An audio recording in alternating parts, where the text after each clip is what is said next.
I had a roommate at Notre Dame who had a couple of friends coming from out of town. Had a great dinner and then went to catch a movie, went to see Contact with Jodie Foster. And they were coming back on campus. They were walking by the library. It was about 1:45 at night and saw the light on, and he said, let's give it a shot. The library closes at 2.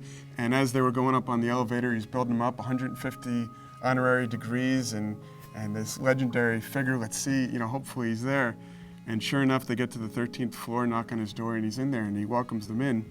But the guy who welcomed them in had on a sweater, had on cookie crumbs on his vest, like a grandfatherly figure who was having cookies and milk at 1:45 in the morning. And he said, come on in. He said, where were you guys? And they told him they were at Contact. And he said, what's that? And they started to explain it, and he said, oh, sure. He said, the last time Carl Sagan was in town, he said he let me read the script. And he said, but I told him, he said, I didn't like that ending.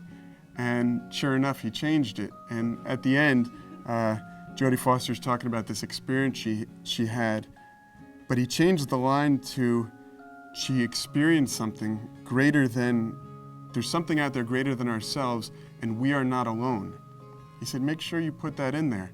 And Carl Sagan was thought to be this atheist, but he said every time he comes in town, he wants to have dinner with me and talk about God. When I was at Notre Dame, I often studied in the library.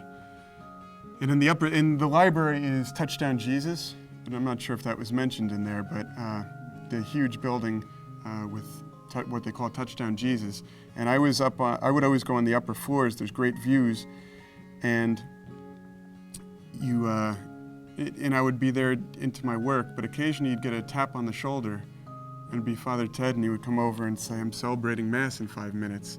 I'd like to invite you to join me. So whatever you're working on at that point seems pretty unimportant. I mean, before that, 5 minutes earlier, you have a huge test or a huge paper, and it's the most important thing in the world, and how am I going to get it done?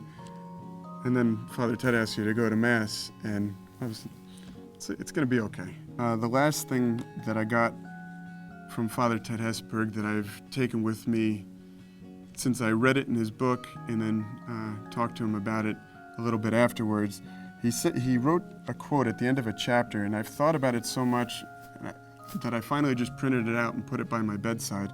But he said, over the years, I've learned how to handle a multiplicity of problems at the same time. You concentrate your fullest attention on one job while you are doing it, you do the best you can, and then you go on to the next one. When I've said or done something, it is over. I don't worry about it anymore. I doubt that I've spent more than half a dozen sleepless nights in my life. I put my worries aside, I say my prayers, and I go to sleep.